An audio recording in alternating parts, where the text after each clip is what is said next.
What is popping? Before the video starts, I just want to let you all know that I give readings just like the ones that you see every Monday on my channel. I give on point Orisha Tarot card readings for singles and also for couples.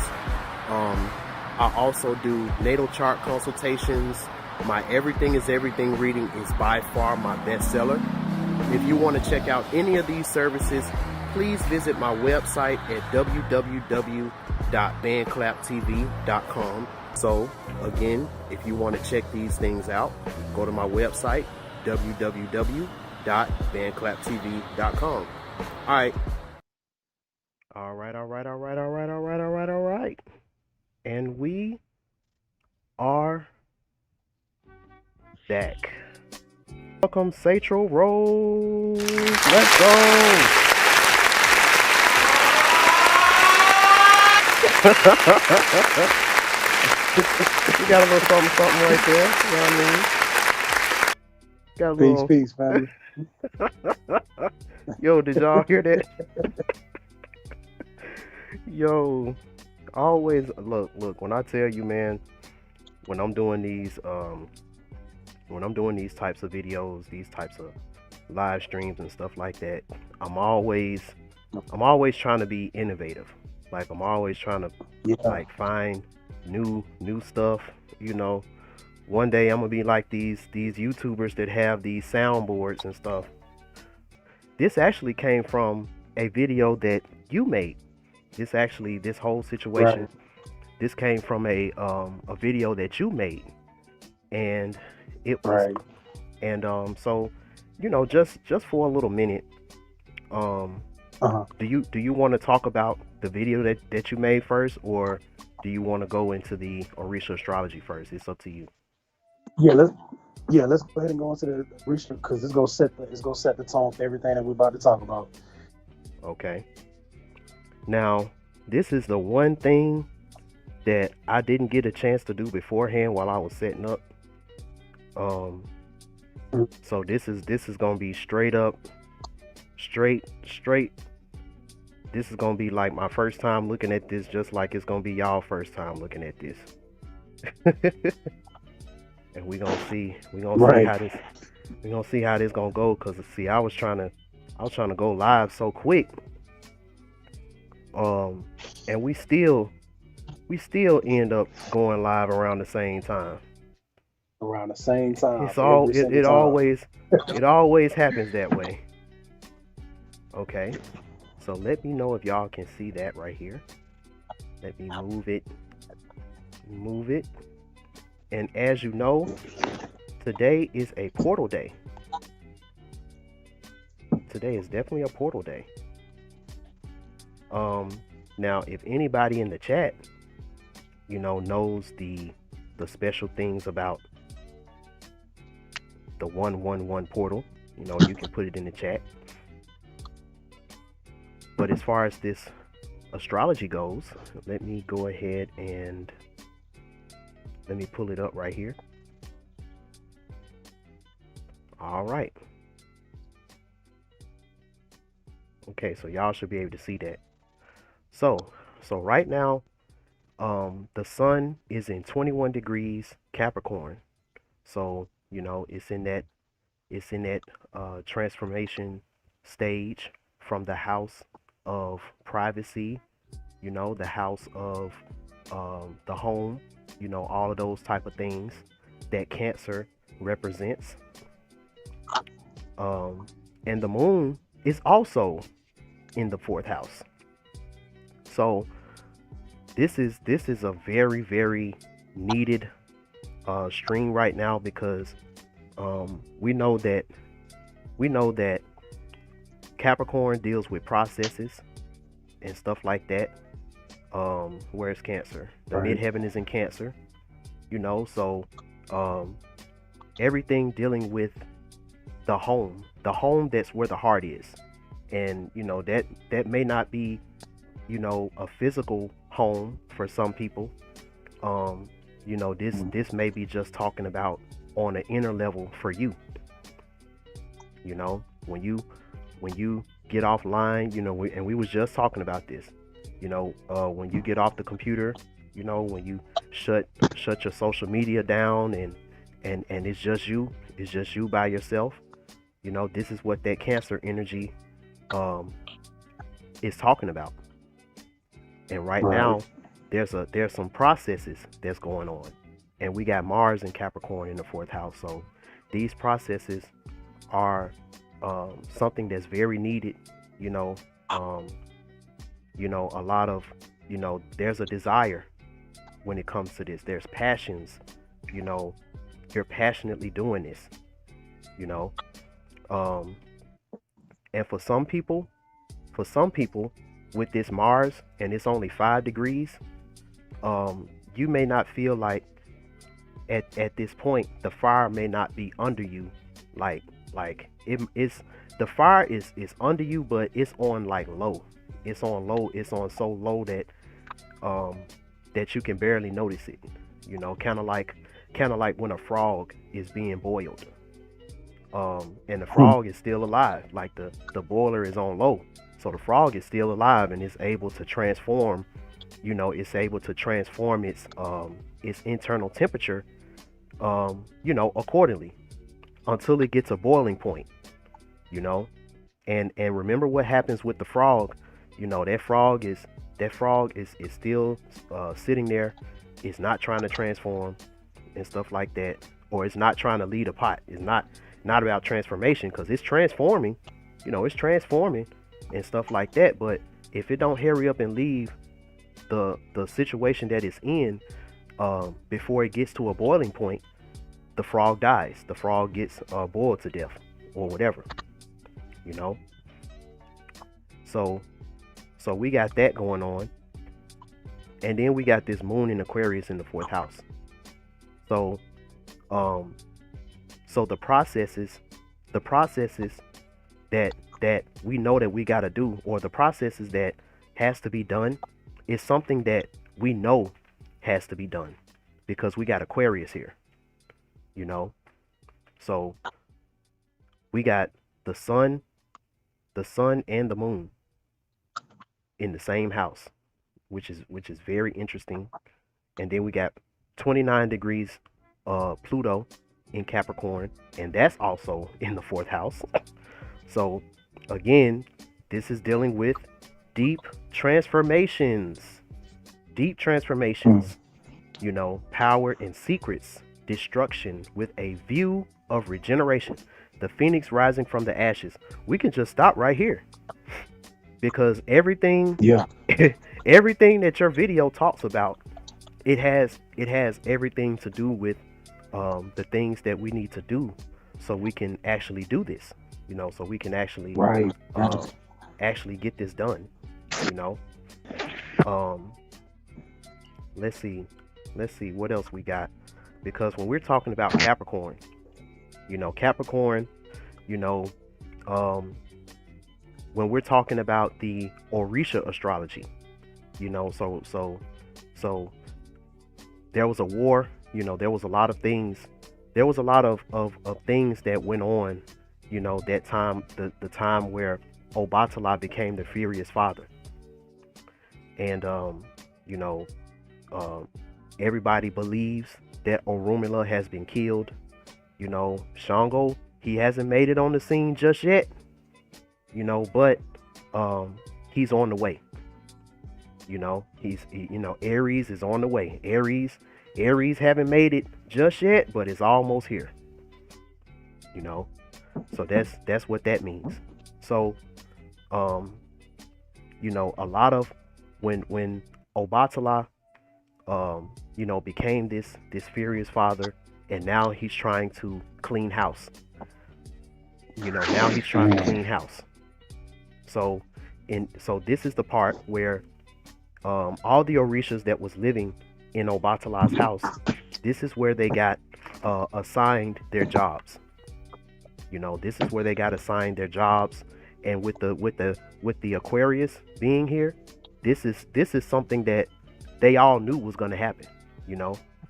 And it's one of them type of things to where, even if you try to fight within the situation, um, can't remember right now off the top of my head. Um, there was one Orisha that fought Ogun. Fought Ogun, beat him up. Stuff like that. There was a lot of infighting going on. Um, but but the infighting, it wasn't to expose what was going on. The infighting was um, because Ogun took things too far. They felt like Ogun took things too far, and this is the reason why we're in this situation. But that doesn't mean that the punishment that that Obatala was about to rain down, it wasn't saying that they're going to be exempt from the punishment that's about to happen. So so in this particular situation, this is where everybody gets their jobs, everybody gets their punishments and stuff like that. And Ogun, he didn't wait. Ogun didn't wait for Obatala to tell him what his punishment was. Ogun, he told Obatala what his punishment is going to be. And Obatala, since is one of them type of things to where, like, even though you did something extremely wrong, I'm not going to sit up here and negate the respect, or not the respect, but the authority, or the wisdom and all the other things that I know you to be. So Ogun, he told Obatala that his punishment is going to be him being secluded in the forest, away from Obatala's house, being secluded in the forest, and his job was going to be to bring food and resources to the village and stuff like that, and to work day in and day out. That was the punishment that that Ogun gave himself, and Obatala, he approved that punishment. And in a way, it kind of made the situation honorable. It kind of made things honorable. Going a little forward, we all know that even though all of this big debacle, this big debacle happened and stuff like that, the Patakis, it talks about how later on down the line, we know that this isn't the last time that Yemoya and Ogun are gonna meet. That's it's one of the things about women that most men would never understand. But it's something that I'll talk about in my videos. About how she had to be with Ogun one last time. She had to be with him one last time, because the things, what the different things that she was introduced to, since it was going on for so long, it turned into something that that was almost a turn on, almost. And is one of them things to where when you don't have that, you stop getting that. It's like a addiction that you're trying to get out of, or whatever. So we know that. So the reason why I'm telling this story is because in the grand scheme of things, this isn't supposed to be a time that's supposed to be like really, really scary, really crazy. It's not that. Like, at the end of the day, when the dust settles and when it all boils down, if you know in your heart that you're doing what you're supposed to do, then whatever you decide to do while the hurricane is going on, you're going to be protected. This is for the people who's not. This is for the people who's still straddling the fence. This is for the people that still doing that spring cleaning, or doing that cleaning from the last cycle before they come into this cycle. don't let Obatala have to be the one to tell you about your job. You know, don't let Obatala have to tell you what job that you're supposed to be doing, because it's almost like one of them type of things to where, you know, right now you got the free will to you know, to go ahead and you know what you're supposed to be doing. You know, you don't want to be procrastinating in such a you know, in such a defiance type of mindset or whatever, to the point where Saturn has to come down and condemn you and tell you what you're supposed to be doing and put you to work. You don't want Saturn to put you to work. So, you know, why not just get on your job? And what is that job? What is that job that we're going to be doing right now? And that's a beautiful transition. I know I was a little long-winded, but and like I said, this is like a super condensed. I just talked about the sun and the moon, and I used the Pataki to talk about the other things that's going on in this chart. But if any of y'all want me to do a deeper dive, you know, with your signs and stuff like that, definitely, you know, let me know. But I just felt like, you know, this would be a good time to hand the mic over to Satchel, because, you know, like I said, this stream is based on a live or a video that you came out with today. Right. So Right. just, Yeah, and you know, no, I was just saying, I just want you to, you know, just let everyone know. Make sure you put the link to that video in the chat, you know, where everybody can find it, and just a synopsis of what, you know, what the video is about, and, you know, what was it that was on your mind, or what were you, you know, thinking about, or what was you on at that moment of you making that video? Like, what was it that was so important, you know, for you to make this video? and you know, I'm glad you said that, because Spirit put that on my mind the night before I made that video. Oh, wow. You know, and I'm just observing. Yeah, like I'm observing everything that's going on around me, and Spirit was like shadow self. I literally heard that the night I went to sleep. That night I went to sleep, and that morning I woke up. I thought, you know what, I need to make this video. You know, and in that particular video, I spoke on how basically the shadow self is an aspect of ourselves that go unchecked, and oftentimes it goes unnoticed, right?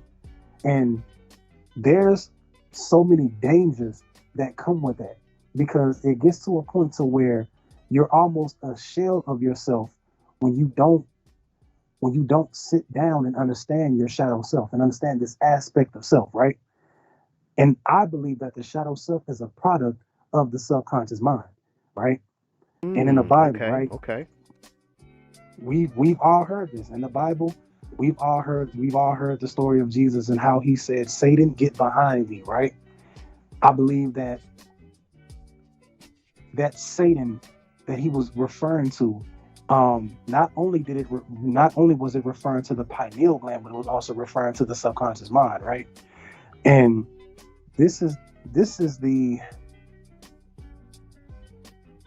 part of the mind that I believe that a lot of the darkest inner voices, inner thoughts start to come through, right? Because we all know that we have the conscious mind and we have the subconscious mind, right?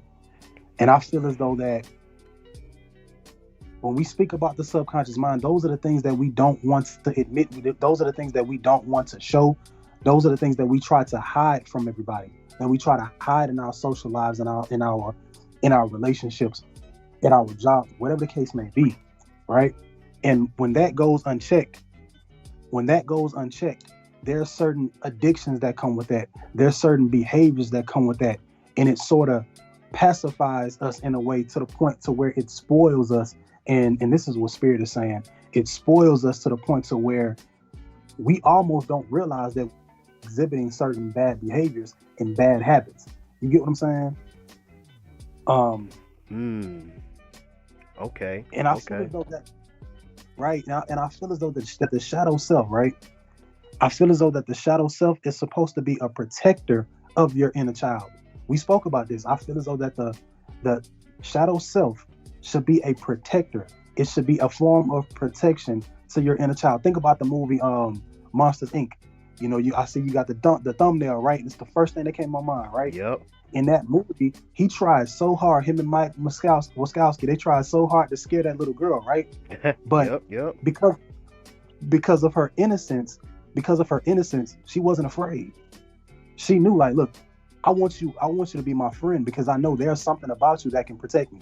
Throughout that entire movie, he protected that girl. You get what I'm saying? He protected her throughout the entire movie. That's our shadow self. Our shadow self is supposed to protect us. But then you have the chameleon. You have the chameleon who's in a space of devious, mischief and deviousness out of jealousy because he wants to be the top dog. He wants to be, you get what I'm saying? And he actually goes as far as to scaring the children. Mm-hmm. And that's what I feel as though that's what happens when that shadow self goes unchecked and goes unnoticed. It just runs rampant and does what it wants to do. So, and when you allow that to take, oh, my bad. Keep going. No, you good. No, you good. So I kind of wanted to build on that, about the shadow self, because if in case you all didn't know, for like a year and a half, maybe 2 years, I had the shadow work class on the SAU platform, and it's something that I'm rebuilding so I can put it on my own platform. But during the time that I was teaching on SAU, that was around the time that I was just starting on my shadow work journey. A lot of things, that I was going through at the time. Um, a lot of things that I was going through in that particular time were things that I couldn't really explain it that well, but it's like I knew what I was going through, but it was something that shout out to Brother Panic, RIP to him. It's still weird saying that. Like it's weird. Man, it is. Like it is. like he's one of those teachers that, it don't seem like he's gone. Like it's just weird. But Right. Panic, he said something very key in one of his videos, live streams that he did with Brother Hank. And he was talking about when you're in a situation, it's hard for you to really do that shadow work, being able to take that situation apart and really analyze things until you get out of it a lot of times. So there was a lot of things that I was alluding to back in 2021, and even early 2022, but I couldn't really, since I was still in it, I couldn't really talk about it the way I really wanted to until I got out of it.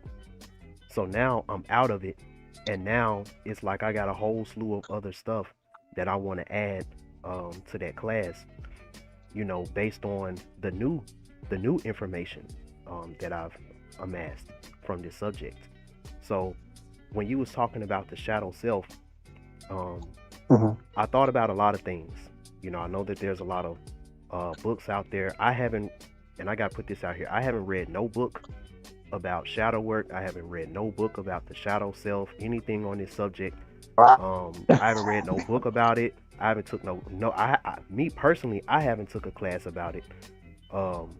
Everything that I'm telling you is a observation of things that I've personally went through in my life being on this journey.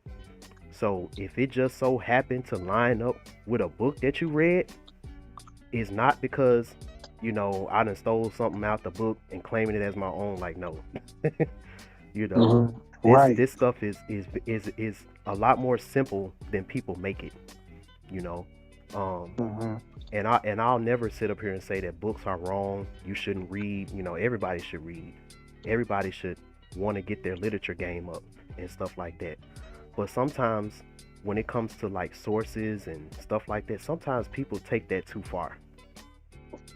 Sometimes people take that too far, and they start to discredit people and all of that because, oh, what kind of source? What source did you get that from? What source? What source? All that type of stuff. And just like what Sanchez said, if I say my mind is the source, my wisdom from what I've been through, that's the source. A lot of people they won't accept that answer, but for me, it's true. It's true, right? So when you talked about the shadow self, because this is something right now in this 8 year that's going to be very important. It's going to be very important for people to get their mind right, for people to get their life together, get their self together. Getting yourself together. That is Aquarius in the 4th house. That is getting yourself together. Getting yourself together. Stuff that you know that you need to be letting go. Stuff that you know that you need to be working on. All that type of stuff. And when I think about the shadow self, I think about the Lion, the Witch, and the Wardrobe. I was thinking I thought about a different movie. Even though I use Monsters Inc. because Monsters Inc.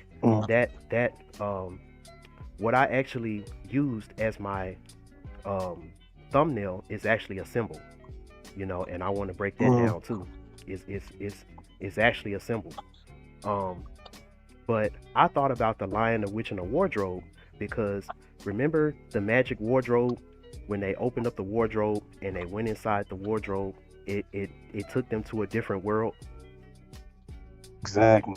And it just so happened that the clothes that were in the wardrobe, it was just what they needed to traverse through that world. And then I had to think about, because your inner child and the shadow self is very important, because as kids, we used to play dress up. If you were a child and your parents had a lot of clothes and stuff like that, one of the things that we used to do as children, we would play dress up. And this is why Halloween meant a lot to us, because it was just another way of us playing dress up. We used to do this all the time as kids. And when you would play dress up, there were no rules, for real. There were no rules because everybody that was around you, it was all kids. I've never done this, but shoot, there was some times where we would play dress up and stuff like that, and guys would the boys would put on a wig, but it wasn't looked at as gay or LGBT or anything like that, because it was just playing. Like it wasn't nothing serious. You could be anything that you want to be when you when you're using your imagination and you're looking at all these different clothes. And then that turns into the question of what I want to be when I grow up. What do I want to be when I grow up? So that's another thing. That's another thing that that evolves into. And for some of y'all, if y'all can think back far enough, to your childhood, ask yourself, are you actually doing whatever it is that you said, I want to be this when I grow up? Are you actually doing that in your life now? Because I could almost say very confidently that a lot of y'all are not. It took me what, 29 years to finally do what I said I want. It took me 29, 28 years to finally be what I wanted to be when I was a child, what I wanted to be when I grew up. And for a lot of people, that could mean different things. But that wardrobe, and it's called a wardrobe for a reason. It got war in it, What you said, Beauty Dark Side. I love those movies. Exactly the books. They're amazing story. They build Hogwarts. Yeah. Harry Potter too. Sure, if you saw a little wand and you saw a little wizard hat, because when we were in school, we would have like this huge treasure, like this huge chest, and that chest had all different types of clothes, all different types of like scarves, all different types of little stuff. And if it was something that you wanted to be, and maybe you couldn't find the exact uniform of that, you would just freestyle, and you would just put this on and put that on and put this on. And when the teacher asks you, who are you? You know within yourself what it is that you want to be, even though on an outward level, it may look a little crazy. This all has something to do with shadow work. Yeah. Everybody might look at you as crazy, but deep inside, as a kid, you know what you want to be. What when you put that outfit together, because it's an outfit. You put that outfit together, you knew what it is that. Hold on. Oh, it's saying poor connection. Can you? Are you still there, Satchel? Yeah, I'm good. Okay. I don't know why it's saying poor connection. Let me see what you say. Each house in Hogwarts represents the four kings, which is named after them. Oh, Harry, Prince Harry. Yeah, you may be on to something. But, when you grow up, and you become an adult, or you grow up, that closet or that same chest, that wardrobe becomes a closet. That wardrobe that you used to play in as a kid, the magic wardrobe, now that turns into a closet. And in your closet, you got different outfits in your closet. You got different uniforms in your closet. Depending on whatever it is that you decided that you wanted to actually be, whatever that job title is, you have to create what is known as a straw man. There's a straw man that's created for each job title, for each thing.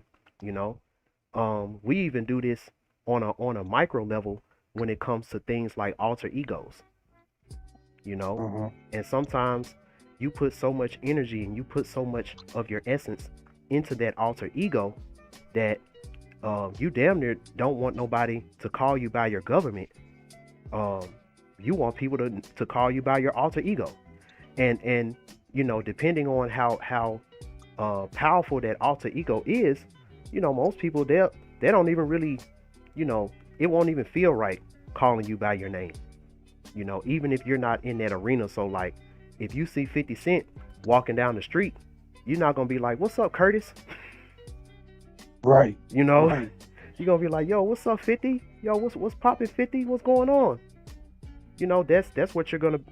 You said I'm breaking up bad. Wait, let me see. Said I'm breaking up bad. Let me see. You're breaking out bad in the chat. Let me see. Satchel, does it sound like I'm breaking up? Nah, it's good on my end. That wardrobe that you used to play in. Yeah, because I'm listening to it now. For me, it sounds good. But I bet you, when I listen to the playback, I'm probably going to hear it. Because, even the stream status, it says good. How do I sound? Yeah, it sounds good. How do I sound? Can you hear me? Yeah, it says good on my end. I had to make sure I didn't have. Oh, let me turn this. I didn't know I had virtual DJ still on in the background. Let me cut that off too. Okay. So, like I said, so when you get older and when you become an adult, now that wardrobe becomes a closet, and now the things that you have certain outfits in that closet that goes with whatever job or whatever career that you ended up choosing. So whatever that is, whatever that means for you. We all have a uniform. We all have different uniforms for whatever it is that we're deciding that we're gonna go. Everything that we're deciding that we want to do in this world. You don't leave out the house naked. You know, you don't leave out the house. Right. You don't leave out the house naked. You said much better now. Okay, cool. But yeah, um, so you don't leave out the house naked.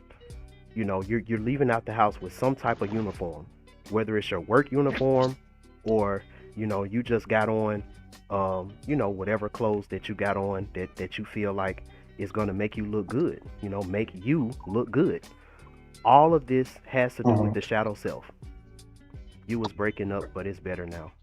Okay, so all of this has to do with the shadow self, because when your inner child when your inner child goes in their closet and put whatever clothes on that they feel like would get them noticed, um, that wardrobe represents the shadow self. That's how I see it, you know, Mhm. because when your inner child, whatever it is that your inner child has on, it has something to do with the elements that's outside.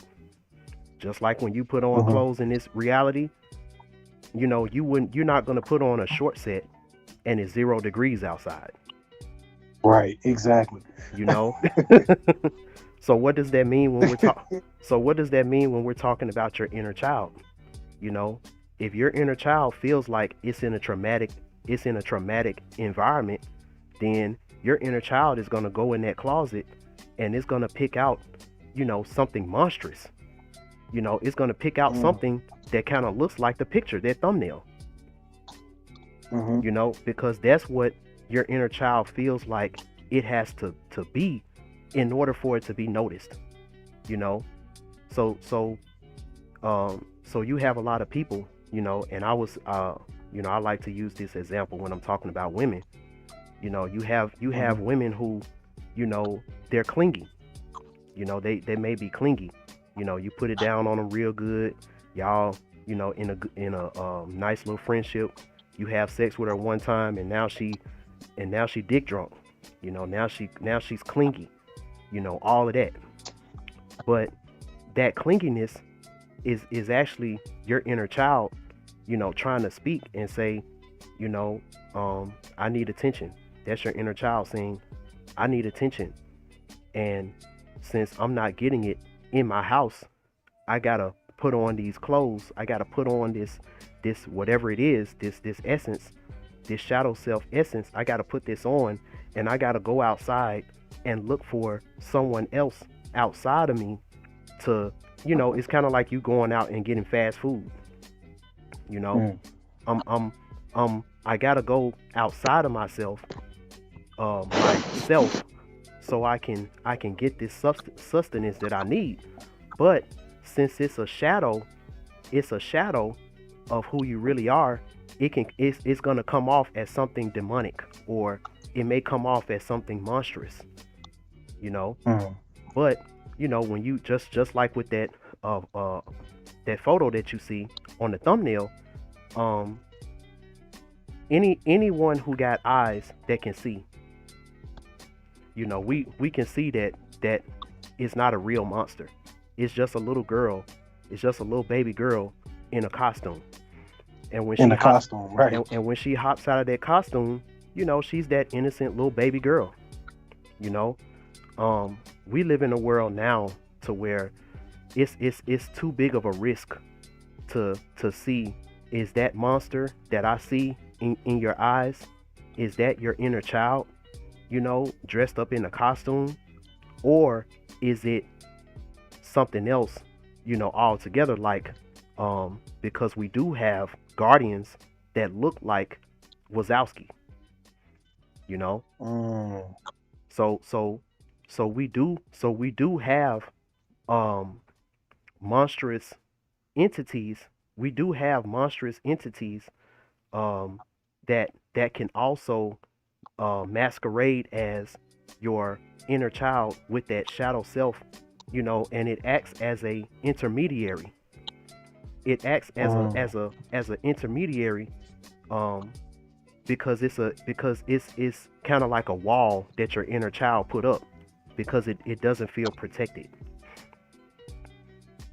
So it's almost like when you was a kid, going back to when you was a kid, you had this cute girl in your classroom, that you wanted to talk to, so you got her number, and so you call her, but her mama answered the phone. I know you. Right. I know you've been through that before. What you want with my daughter? Couple times. I told her not to give no boys this phone number. Now if you call her again, I'ma do this, and this.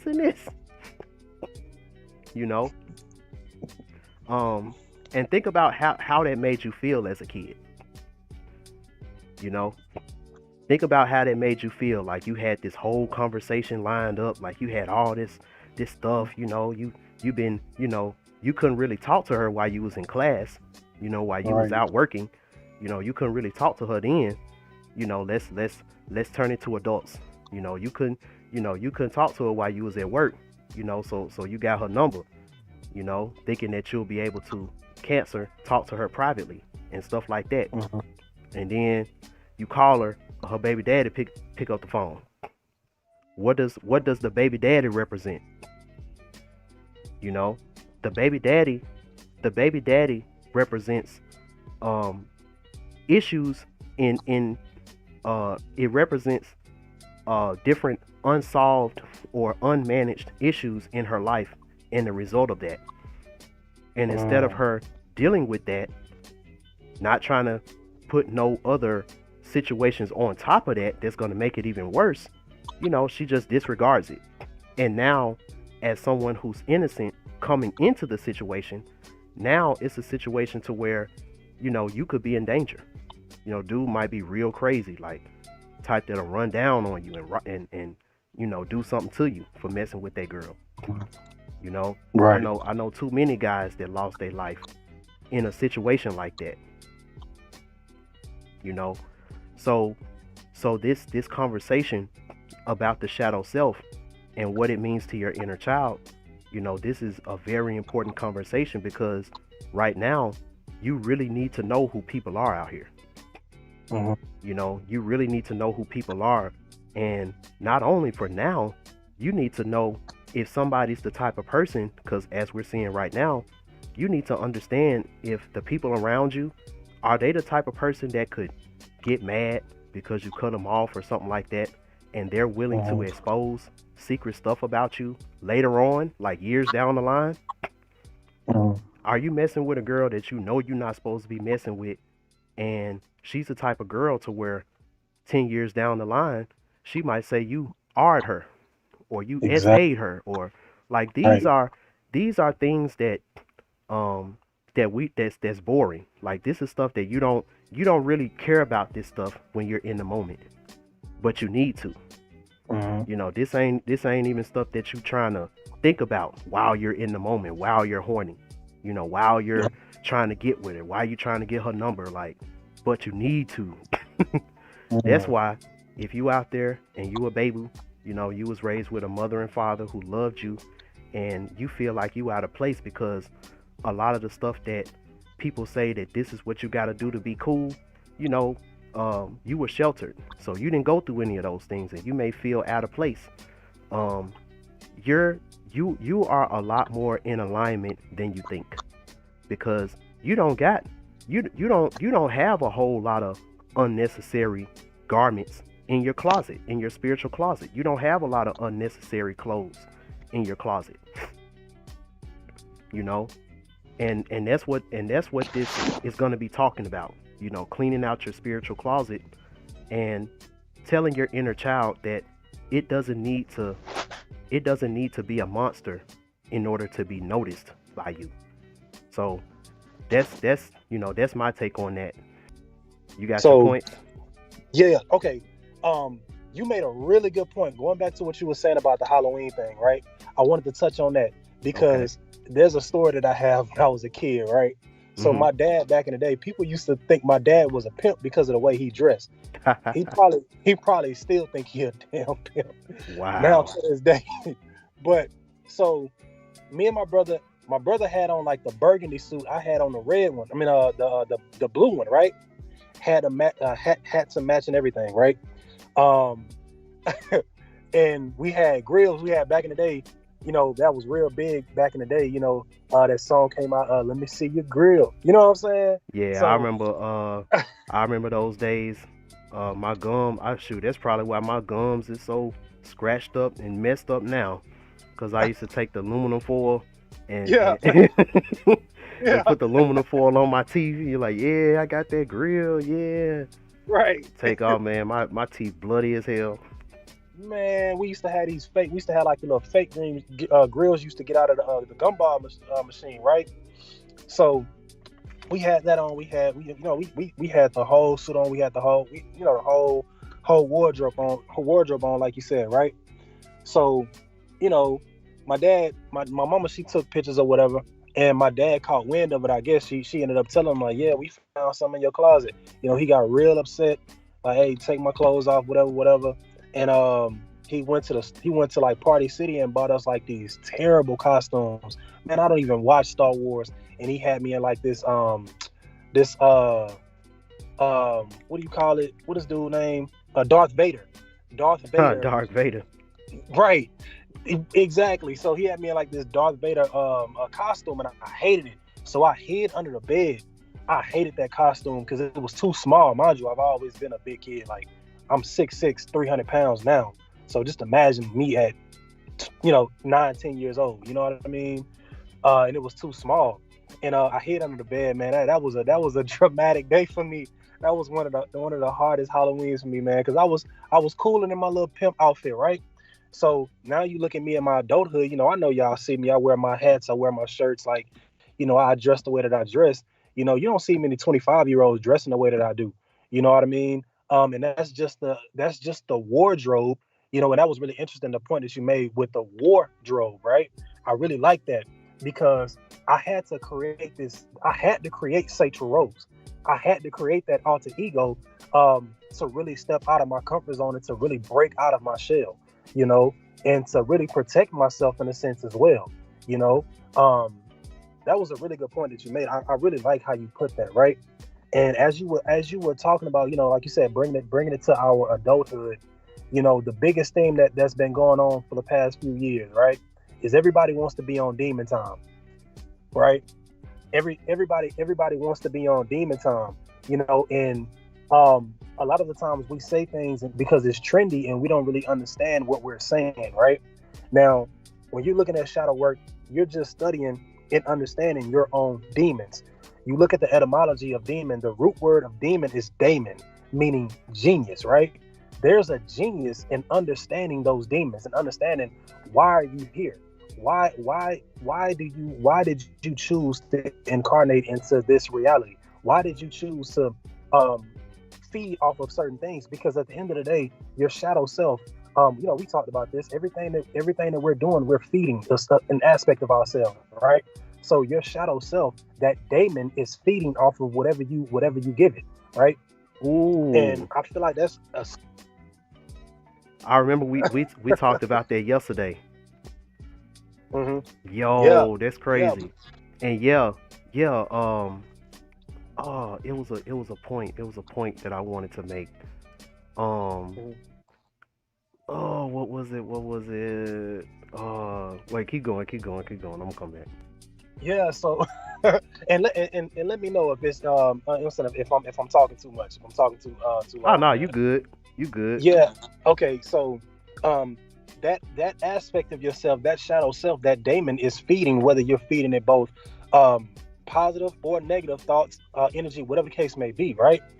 I feel as though that, and again, rising power to Brother Panic, this is something that he taught me, right? Not personally, but this is something that he taught me through his lectures, right? Out of darkness comes light. You cannot have light until you've gone through that darkness, until you've actually gone through that understanding that darkness within yourself, because we are both light and dark beings, right? Um, and I feel as though that a lot of us have been so disconnected from our inner child, so disconnected from our inner child. It's almost as if that inner child has no protection, and it's almost like what is spirit wanted me to say. The best way I can put it so that we all can understand this. Um, your inner child is in shackles and jailed in a sense, right? It feels as though that your inner child is jailed, and it feels as though that your inner child is in some type of shackles and in some type of imprisonment, right? And I know a lot of us, when we look back at our childhoods, there are times where we felt unprotected. There are times where we felt like we were oppressed. You know, your parents being an overseer of some sort, right?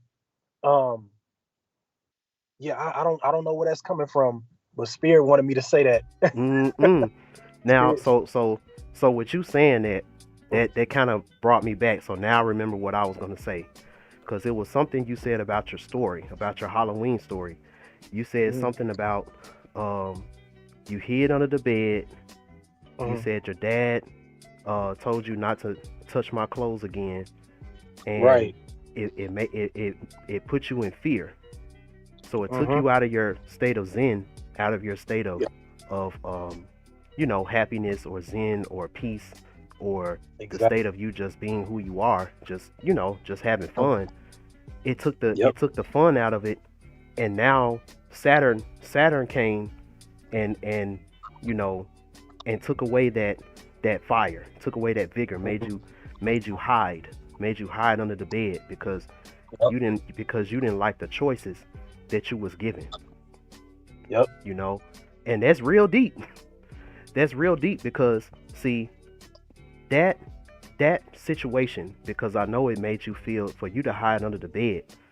Um, Mhm, dude got that knowledge. Yeah, man. Shoot, that look. I'm only gonna bring the best of the best on my platform.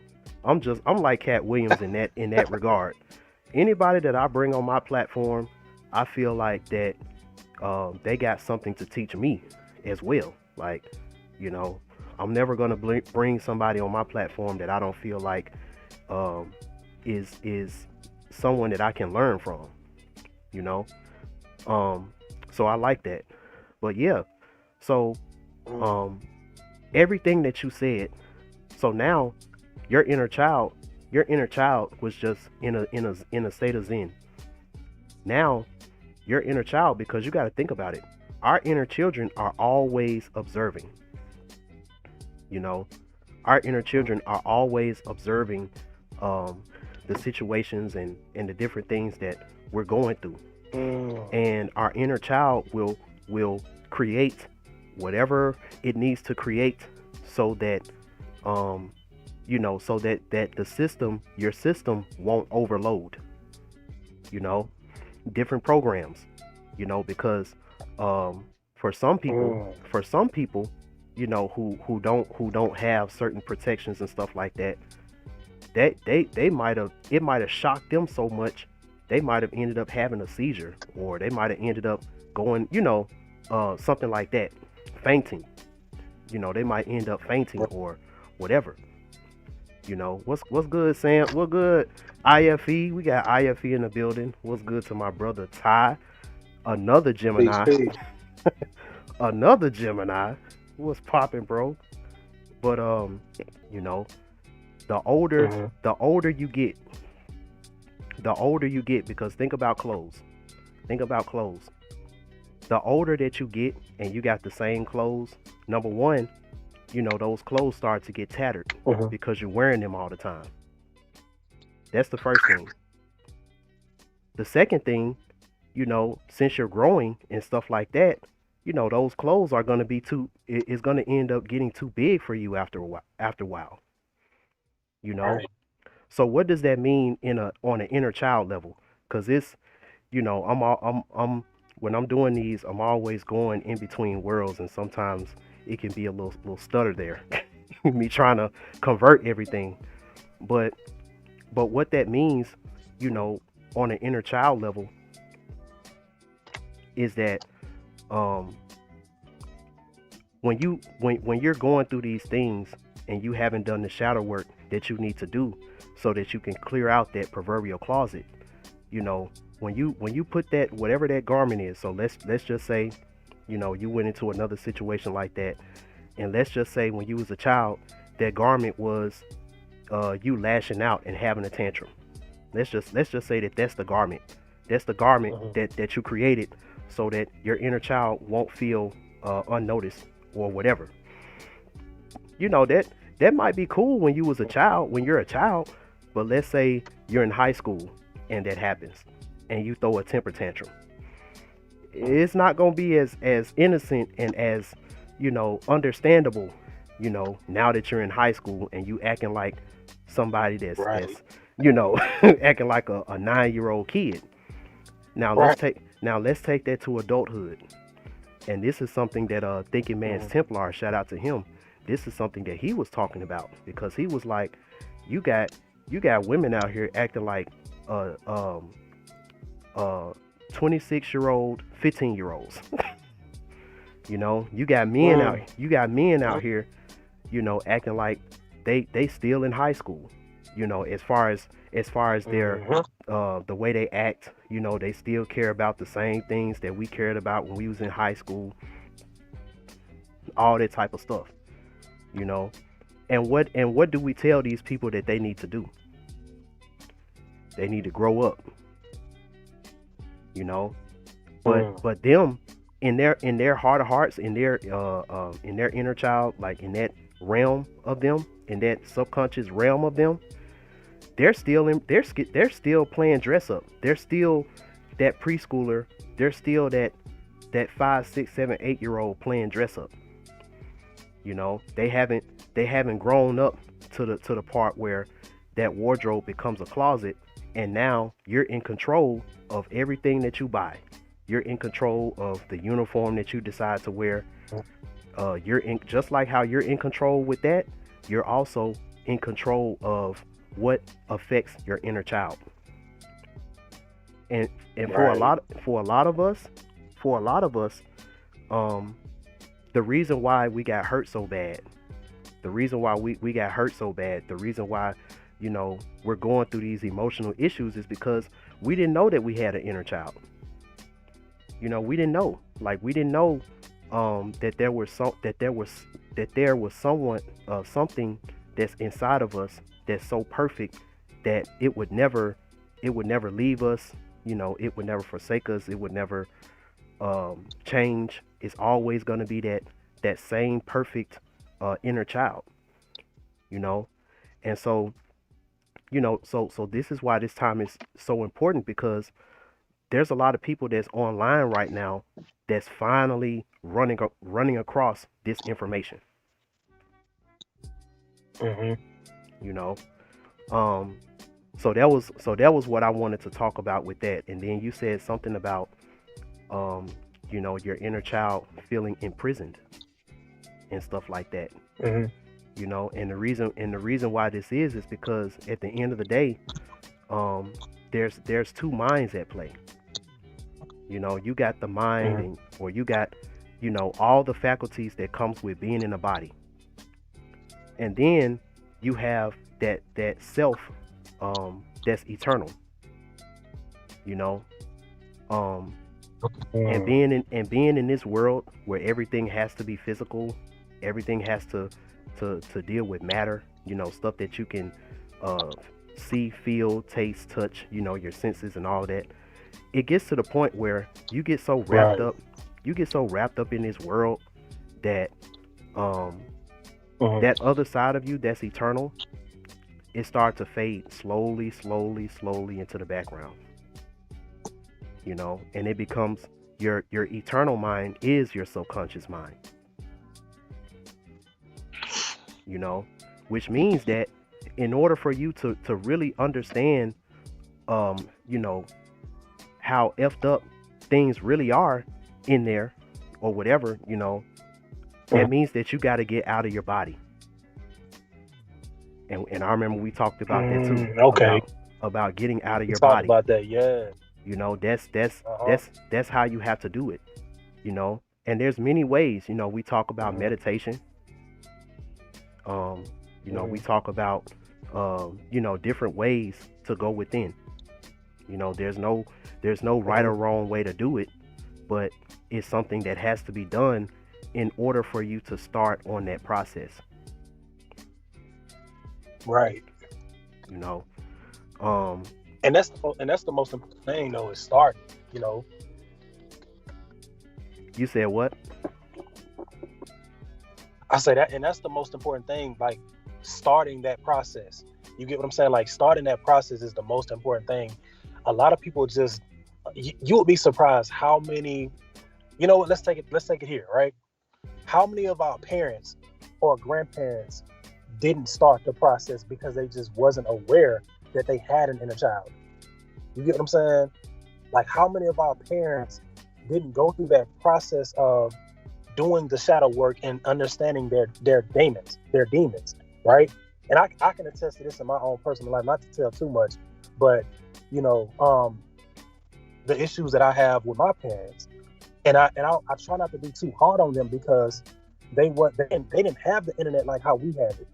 You know, there are people in their 40s and 50s who are on the internet and coming across this information. You know. Exactly. Yeah, that's true. That's definitely true. You know, Yeah. and that's the reason why um everybody's experience matters.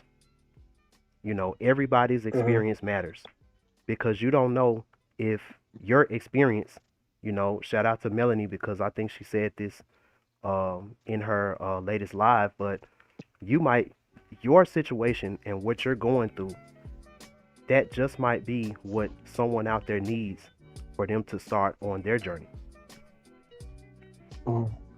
you know? And that's the reason why this is so important. Um, because at the end of the day, you know, we came down here. You know, Hmm. we didn't come. And this is just my belief or whatever. But I feel like we didn't come down here, um, you know, to suffer, and we didn't come down here on no, um, you know, like you're going to jail. Me personally, I don't feel that.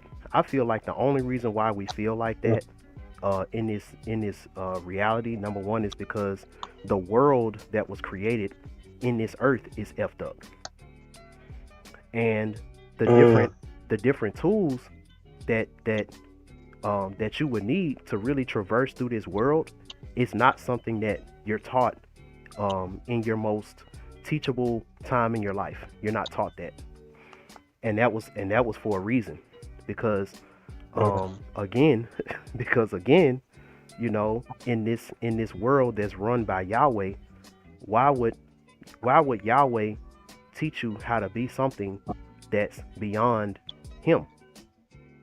Right. Right. You know, why would he teach you to be a god when you're supposed to be a servant of God? You know, Mm. so what does that mean? You know, all the stuff that we're doing right now, we supposed to learn this in school when we were kids. Oh. You know, everything that Melanie's doing with the herbs and, you know, all that type of stuff, that's stuff that we were supposed to be learning as little boys and little girls.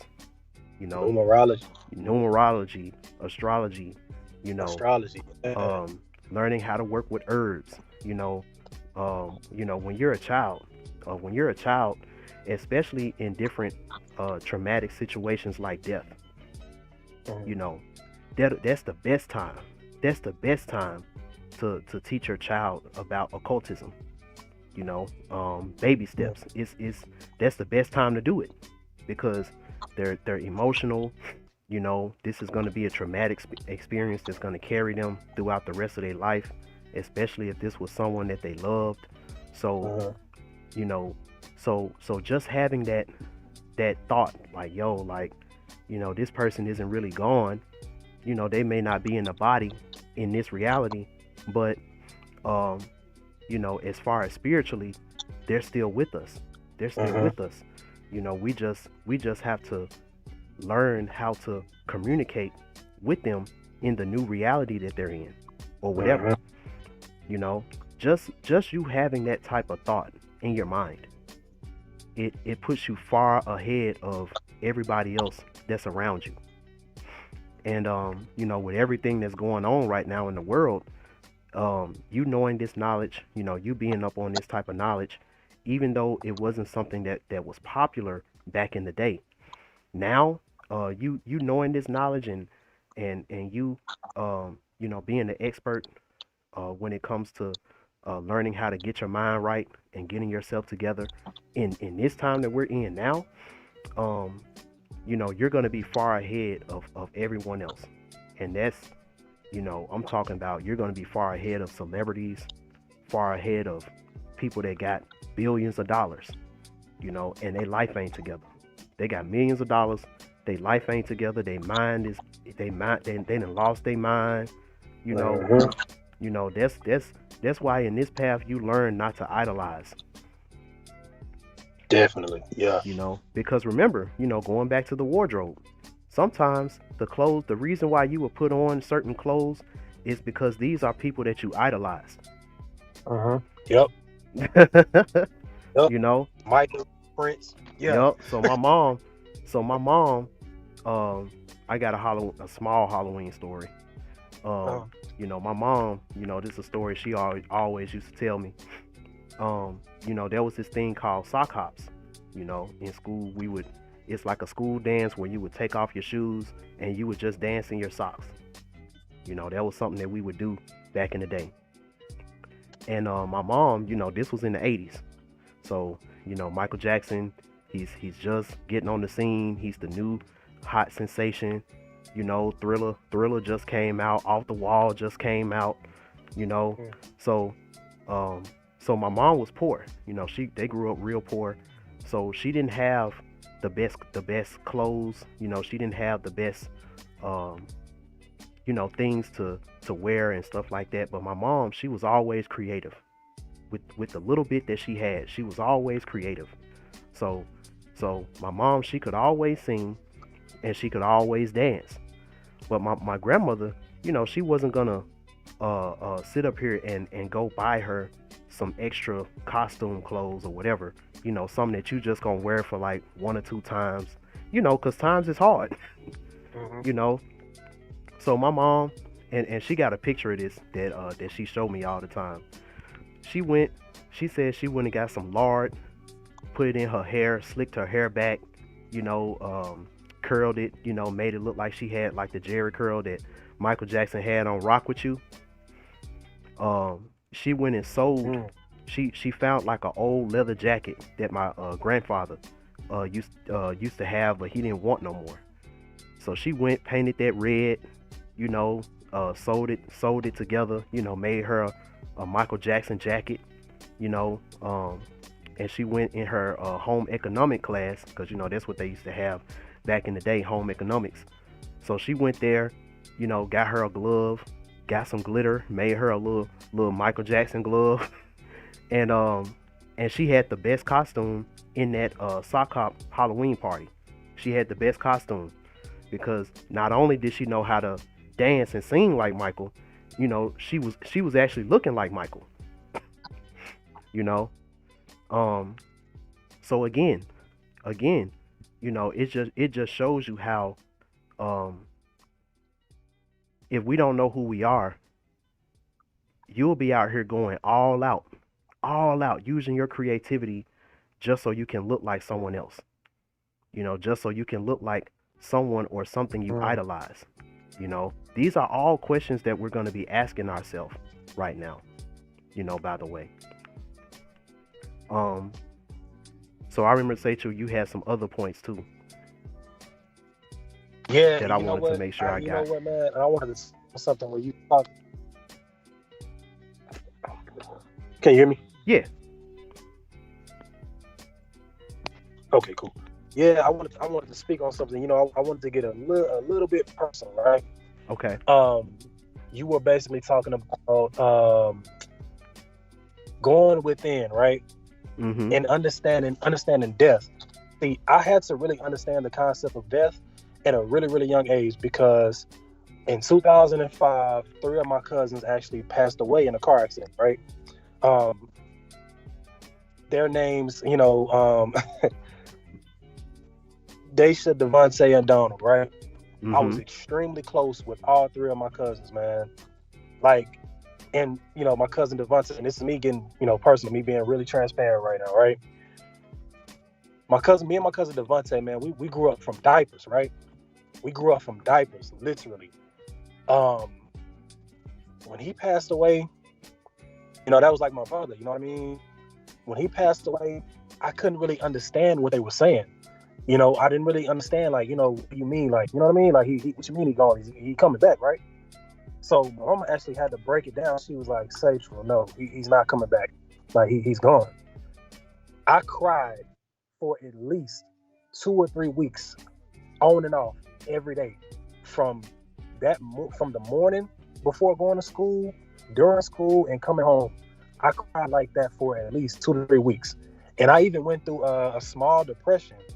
I went through a small depression during during that time, right? So there was one day, I'm asleep, and it felt like I was awake. It felt like it was so real and so vivid. I will never forget this dream. We lived in these apartments in Houston, on the north side of Houston, right? And the apartment that we lived in, there was no way for anybody to come through our window. So that was, so I'm sitting there and I'm looking at a blank, back in the day, we had those box TVs. We didn't have the flat screens yet. We had the box TVs with the big backs. You know what I mean? So, I'm sitting there looking at a blank TV. The TV is off. It's pitch black dark. And I heard something knock on my window. And I'm like, what the hell? I opened up my window. Here comes my cousin Devontae climbing through the window in his pajamas. We used to always wear these pajamas, right? And he was like, man, what you doing? Like, cut on the game. I'm like, why would I cut on the game? We don't have any games, right? Little did I know, I looked back down, all of the games that I thought I didn't have were right in front of me, right? And we sat there and we played the game the entire night. We sat there and we played the game the entire night. And I feel as though that, this is something else that Brother Panic talks about, right? The fact that when our loved ones pass away, they actually become a part of us. Like you said, like they become a part of us, right? And I truly had to understand that at that young of an age. You know what I mean? I had to really grasp the concept of death and understand that although they're not here physically, there's a realm where we can actually connect with them, right? That was a little story that I kind of wanted to tell, because that really started me on my path to understanding not only death but shadow work as well. There was another point that I want to make too, right? Olokun actually came to me in a dream as well. And this was around the time that, I'm working a job I didn't want to work. I'm having anxiety attacks, don't know what I want to do in my life. I feel stuck. I feel stagnant. I don't want to work, these certain jobs the rest of my life, you know what I mean, that I'm being pressured to do, right? So again, I'm asleep and I'm having this dream, and I'm at like this grocery store, almost like it's a store in Houston called Fiesta, right? And I'm at, like, I don't know why it was Fiesta specifically, right? So I'm at like the back of the store, kind of like where you go and pick up the groceries or whatever. And I'm trying to get in the car, but for some odd reason, the car wouldn't let me, like I couldn't get in the car, and I knew this was the right car, and I know this is the right key. I couldn't get in the car. So this old guy walked up to me, right? And I swear, I could have sworn it was my papa. Because, they say me and my papa, we look exactly alike, right? And cut me off if I'm long-winded, man. So me and my papa, we resemble a lot, and he looked exactly like my papa, dressed like him and everything. He was like, hey, you need any help? I was like, yeah, man, my car, like, it's not letting me, I can't get in. I don't know what's going on. He was like, you sure this is your car? I was like, yeah, man, I'm positive, like, this is my car. He was like, you know what? I'm going to give you a ride. Like, where do you want to go? I was like, you know what? Just take me to my dad's house, right? So this older guy, dropped me off at my dad's house. I was like, man, you know, you want to come in? And everybody's home, including my dad. Everybody's home, and he actually let him in because we resemble so much. Like, he was like, you know what, yeah, y'all come here, come on in, right? For some reason, we went straight back. You know, my dad, he got like a little shotgun house. You know what I mean? We went straight to the backyard, right? Straight to the backyard, and I asked him, I was like, man, you want a beer? He was like, yeah, you can give me something. You know what I mean? So I got him a beer or whatever. We sat and we talked for at least what felt like 2 hours. And this was a conversation where I literally let it all out. Like, this is a conversation where I'm almost venting my entire life story to somebody I just met, because he resembles somebody that I love, right? So by the end of that conversation, he's told me, he was like, you know what you need to do, right? I didn't know what that meant. He was like, you know what you need to do, right? You know exactly what you need to do. And when I tell you, I woke up within an instant after he said that, and it felt so real, right? And this is something that you helped me understand, right? This was Olokun telling me, basically, because you think about the ocean and you think about water, right? And emotions are nothing but energy in motion, right? Think about how the ocean is humans have only discovered 5% of the ocean. Humans only discovered 5% of the ocean. The deeper you go into the ocean, the darker it gets.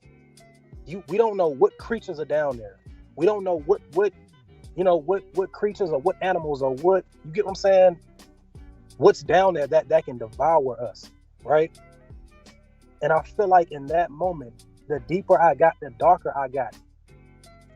And I had to really tap into something that lay dormant for so long. I damn near woke up crying. You know what I mean? Almost woke up crying. But yeah, that's something that I wanted to touch on, man. I know that was long-winded as hell, but I wanted to touch on that. So I wanna piggyback on that, because I was looking up some things on my phone while you were talking about that. Because when we talk about Olokun, remember, Olokun, he guards the treasures that are in the deep. And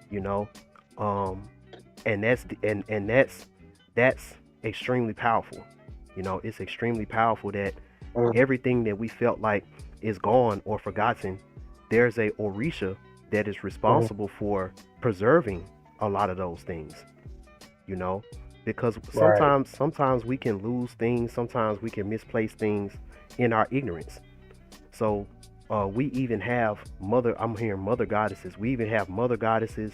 We even have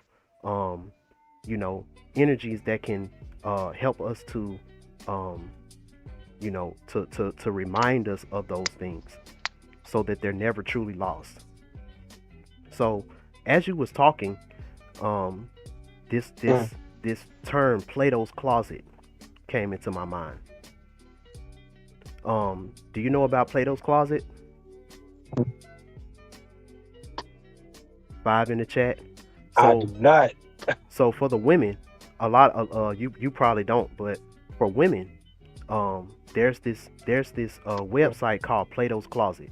The reason why I know about it is because when I was a kid, when I was younger, and I used to be over my grandmother's house watching cartoons, the commercials for Plato's Closet would always come up, and it was a dope little situation. But I can even take that and really talk about this releasing all of these forms and all of these different things that we've had to transform into, so we can get through our situation, being able to release those things from our shadow self, because we're always going to have a shadow.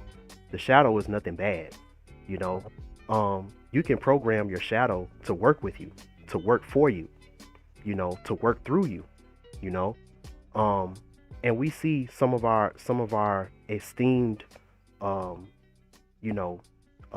people that we say are stars do it all the time, because it's always a situation of how do you get there, like how do you do that. So I looked up, something told me to look up Plato, the Greek philosopher, and Plato's theory. Like what is Plato famously known for? So he's known for, it's called the theory of forms. And check this out, Satchel. So the theory of forms, and what this theory of forms in basic terms is talking about is it asserts that the physical world is not really the real world. Instead, ultimate reality exists beyond our physical world. Wow, that's powerful. Yo, That's powerful. yo, That's what I tell powerful. you, like that resonated so perfectly. So now Wow. so now I'm gonna make you laugh again.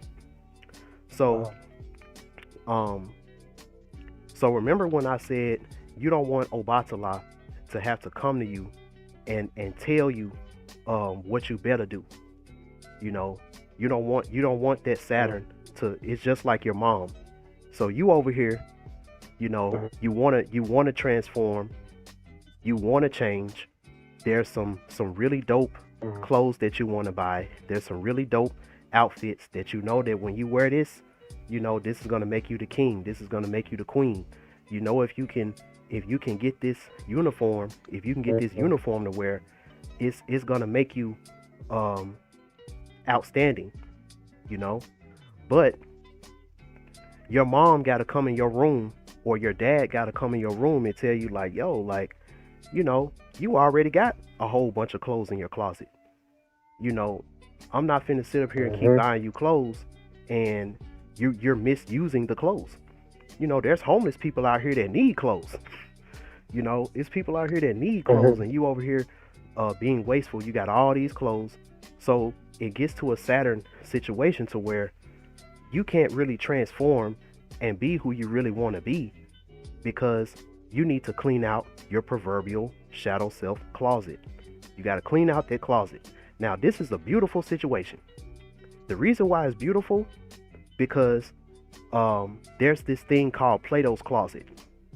So what Plato's Closet is, it's a website that you can go, and if you got some lightly used clothes, you know, it ain't no holes in it, it's not dingy, it's not super dingy, so now there's a company that will pay you to give them your old clothes. Like, they'll pay you. So you over here being Muffy Crosswire from Arthur, you know, you over here being Brenda Song from Sweet Life of Zack and Cody. I'm over here thinking about all the cartoons I used to watch as a kid, you know. So you got all of these lightly used, because, you know, so many of us, we fall for this BS in the world. Oh, you know, I wore this outfit one time, so I can't be seen with it no more, and all this type of stuff. Yeah. But it's cool. Right. It's cool because the universe got your back. All you got to do is take these clothes, you know, fold them up nice and ship them off and get paid for it. Do you know that people still have issues? People still have issues cleaning up their closet even though they know about this. Right. So what does that mean? You know, this is you having a scarcity mindset with abundance around you. You got a scarcity mindset, but you got abundance around you. So you over here, you got these clothes, and you know, like, yo, I know I don't want to be this. I know I don't want to be this type of person. I know I don't want to lash out this type of way. You know I want to be a better communicator. I know I want to be a better this, even though I went through this as a child, and I created these clothes so I can help me cope, so it can help me cope and stuff like that. But you all, so a lot of us have this scarcity, this demonic scarcity mindset. You know, we're scared to let go of things because we feel like that there's still a situation where we may need it again. You know, what if this person does me wrong, or what if this happens? What if somebody else close to me passes away? You know, what if I'm in another situation to where I'm doing what I want to do, and then, you know, I'm in a situation where somebody can tell me to not be myself and all that type of stuff. So because of that, you got Right. so because of that, you got different characteristics, because when we're talking about in the spiritual realm, the clothes represents characteristics, represents different things about your personality. Like, you got so much about yourself. If you can just do the shadow work, understand why this had to happen, so you can let it go. If you can let this stuff go, like the person that you always felt like that you wanted to be, like, you're already that. You just got dirty clothes on. You just got dirty clothes on. Right. You just got tattered clothes. Like, you got clothes on that you know that you've outgrown. There's soul family members who got little kids, and they need those clothes. They might need those clothes. There's even if you feel like it's not a good enough quality for Plato's closet, nigga, you still got the Goodwill. You still got Goodwill, right? You still got the good. There's no excuse. This is what I'm trying to say. There's no excuse for you to be out here with an outdated shadow self. There's no excuse for you to be out here with a outdated shadow self. And we got all of these tools. There's no excuse. You can't say that you don't know.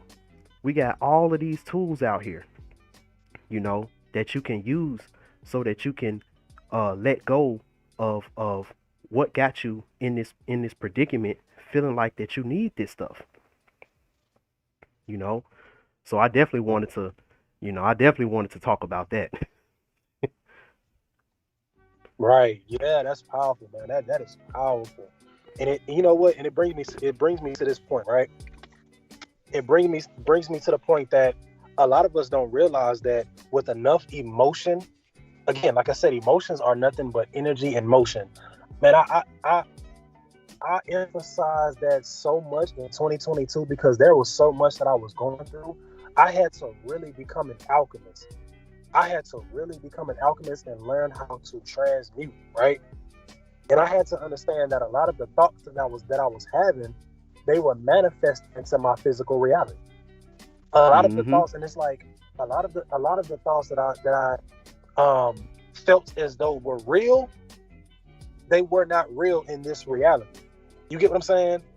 I don't know if that makes sense, but the thoughts that I thought were real in my mind, in this physical reality, they were not real, right? And we have to really be careful, especially now. You mentioned Yahweh, right? You mentioned Yahweh. I just came to the understanding that Yahweh is actually speaking about the dragon. And now here we are in the year of the dragon, right? Spirit is telling me right now, hard head makes a soft ass. I don't know why I'm hearing that. Because we get to a point to where we know what we need to do, but we refuse to do it. Like you said, you're wearing dirty clothes. You're wearing clothes that are outdated. Why not give that to somebody who's in need, right? Yeah. And I feel like, because I feel like we're in a situation. No, go ahead. You said we feel like that we're in a situation. Yeah, I feel like we're in a situation to where meditation is so important. Not even necessarily meditation, going within is so important, because all you're doing is sorting out that dirty laundry, those thoughts and those emotions that clutter your brain, that clutter both your subconscious and your conscious mind. You're going within and sorting that out and giving that to, you get what I'm saying, giving that off to somebody who's in need of it, or you're giving that lesson to somebody who's in need of it. I feel like that's what we're doing right now. We've both gone through things to where somebody can hear this message. Somebody can hear this message and benefit off of it and change their entire lives, change their entire situation. And I want to go back to there was something that you pointed out, a conversation that we had yesterday when I was saying that in this world, you have to be careful of what you're feeding. You got to be careful because we're all being in this body. Everything that we receive, everything that we intake is food in some kind of way. You know, and we have to understand that, you know, there's what, like three different bodies. There's three different bodies. You know, you got your spiritual body, you got your physical body, you got your mental body, you got your emotional body. For people who dealt with like really, really traumatic situations, now you have a trauma body. Now you have a trauma body. And all these bodies have clothes on. Your spiritual body has an aura. Right. Your aura is your car, your vehicle. You know, your physical body has clothes, you know, wardrobe, has outfits, you know, garments, stuff like that. And based on how you feel, or based on the how nature feels outside, you know, that's what determines what you're gonna wear. And then you got your mental body. Your mental body got to eat too. All those thoughts, the thoughts that you let permeate in your mind, that's brain food. You know? Right, exactly. that's brain food. That's brain food, you know? And so we constantly we're constantly getting rid of waste. You know, we're constantly getting rid of waste. You know, we're constantly supposed to be getting rid of people, places, things, thoughts, experiences that's no longer gonna suit us. You know? And transmuting these things, you know. One of the biggest things in hypnotherapy that I learned was about the fact that you really can change a traumatic situation, you know, just so it can help you to get past it. So now you can get outside of the situation. So now you can really understand why you had to go through what you had to go through, because you chose, before you came here, you chose everything that you decided that you wanted to go through to make you who you are or who you're going to become. You know? And I feel like the more powerful that you're supposed to become, the more shit you got to go through. So you have people, so you got people who've been through extremely traumatic situations, like they were molested as a child, or they went through a R word, you know, as a teenager, or something happened to them in that time in their life where they just couldn't understand why. And for some women, you know, this is why their relationships would never seem whole to them. You know, they're over here doing good men wrong. You know, guys, they'll never be able to get a heart to a woman because their heart was taken from them as a child through in a forceful way. You know, in hypnotherapy, you can go within the subconscious mind like a file cabinet, and you can pull up that experience, and you know, judging by the skill that the hypnotherapist has, that hypnotherapist can put you in that trance. Now you're looking at this situation, and you know, the hypnotherapist can make modifications to that situation, just like how you can take a file and this kind of reminds me of something I did in middle school. I can say it now because the statute of limitations is up. But it was a lot of it was a lot of bullshit, like write-ups and suspensions that I got when I was in middle school. And those things, you and me both. And those things affected me a lot. You know, when it came to getting in trouble and stuff like that. So the last day of school, because I was very observant, I knew the file cabinet because I used to have to go to the guidance counselor a lot for being in trouble. I knew the files because this was before, you know, everything was logged into computers and stuff.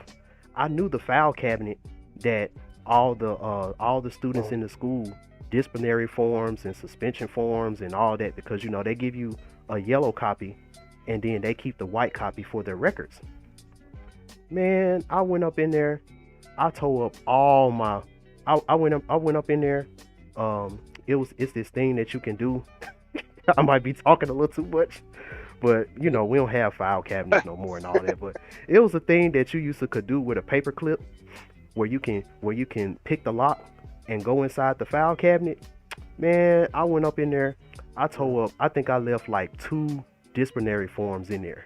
I ain't want to delete everything. Man, well, all the real crazy suspensions and write-ups, and man, I tore all this shit up. Right.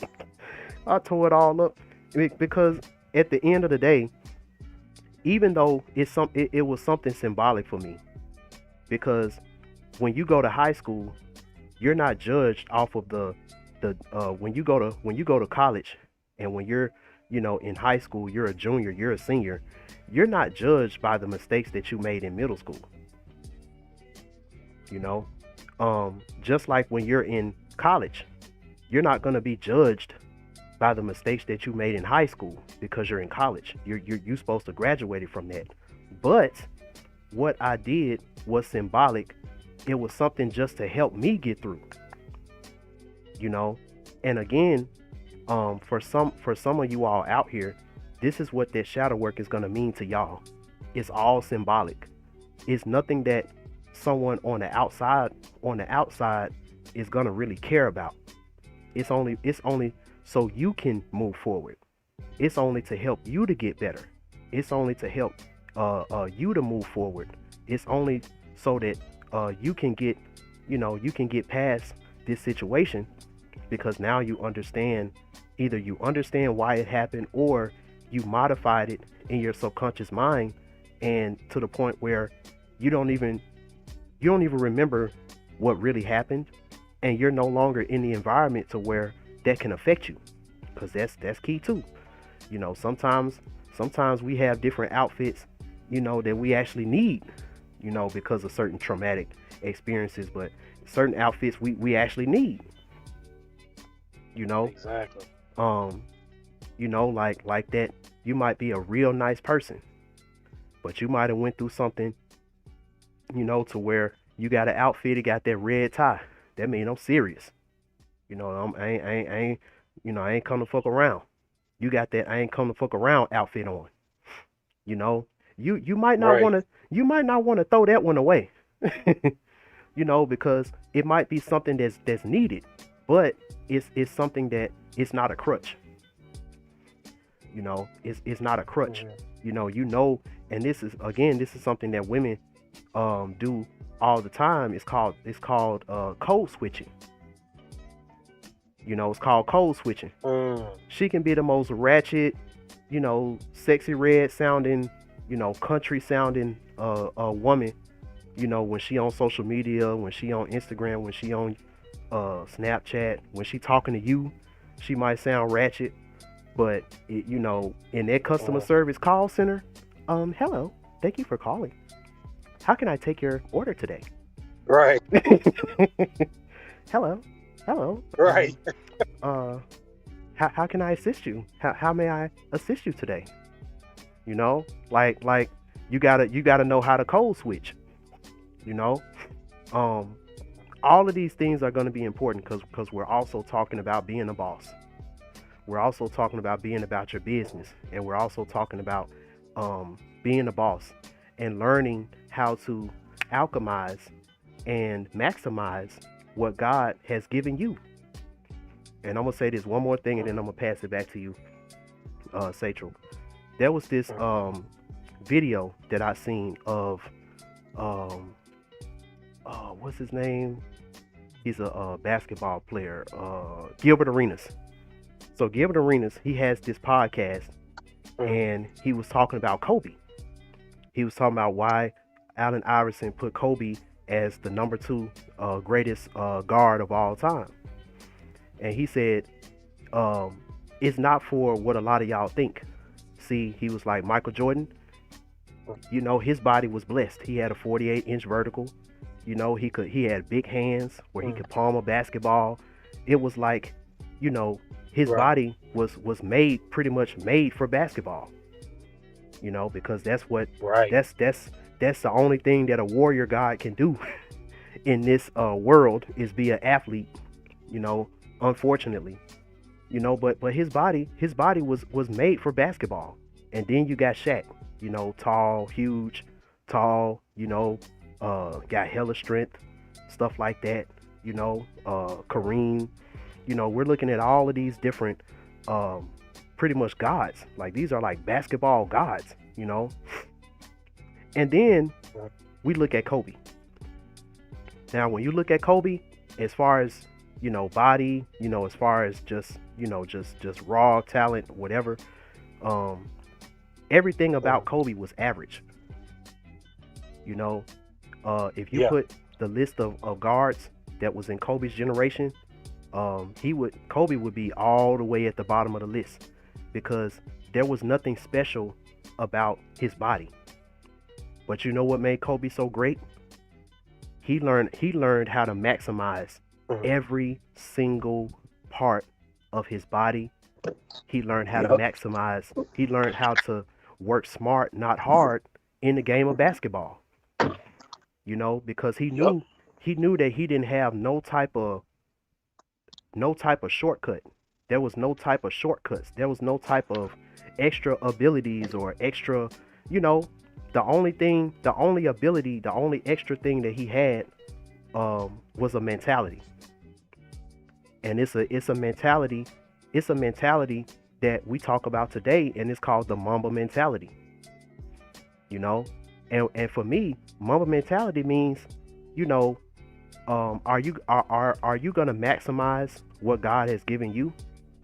You know, a lot of people out here, they got outfits that if they put this outfit on and they go outside, they will be the king, they will be the queen.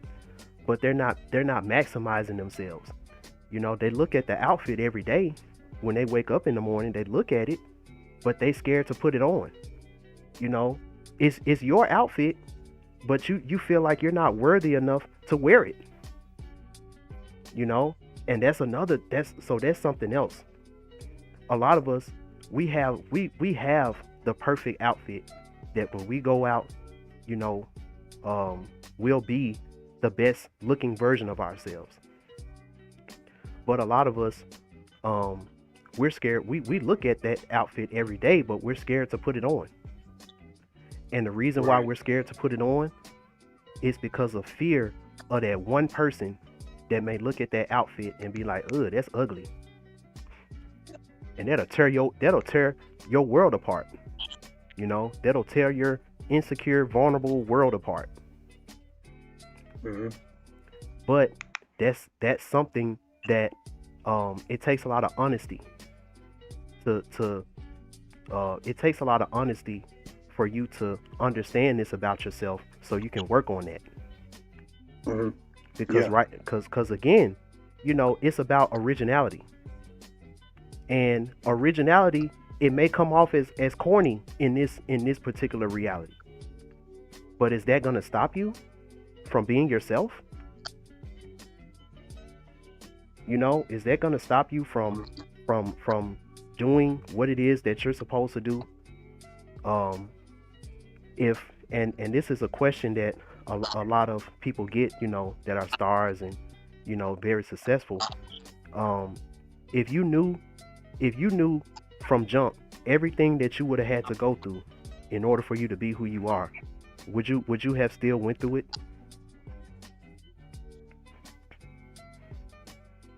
You know, these are all questions that we should be asking ourselves right now. You know, with me, I'm always, like, when I'm driving, you know, when I'm just meditating, I'm always looking at myself as if I'm in like a Vlad TV interview, or I'm in I'm in an interview and I'm being asked about certain questions about my life. I'm being asked certain questions about, so why did you decide to do this? Even today, you know, my homeboy, Shout out to DJ Superman. He's working on this event that's going to happen in March. As soon as everything gets set in stone, I'll let y'all know. If you're in the Florida area, I will be DJing. I'm super happy to say that because I haven't DJed in a while. Yeah, But I man, will I'm be. happy for you, I though, will be seriously. the house DJ. Yeah, I mean, but so he randomly asked me because Danny didn't know this.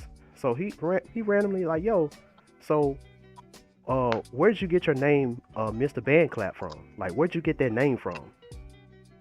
And the excitement that I felt of being able to tell that, because that person or that outfit that I put on, that's an outfit that I love to wear.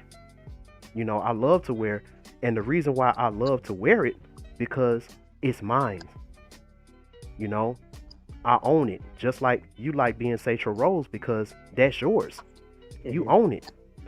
Now, let's just say if you got signed to a record label or you got signed, so now Satchel Rose is signed. Right. So now every time like you're doing these videos right here, a equivalent to what you went through as a child would be like a rep from your label hitting you up like, hey, let's have a conversation, Mr. Rose. So I've seen these videos, this content that you be making on your social media, and you know that your social media is very important with us growing you as an artist. And we don't think that the subject matter of the things you talk about is feasible for what we're going for with our label. So we need you to stop doing that. And instead,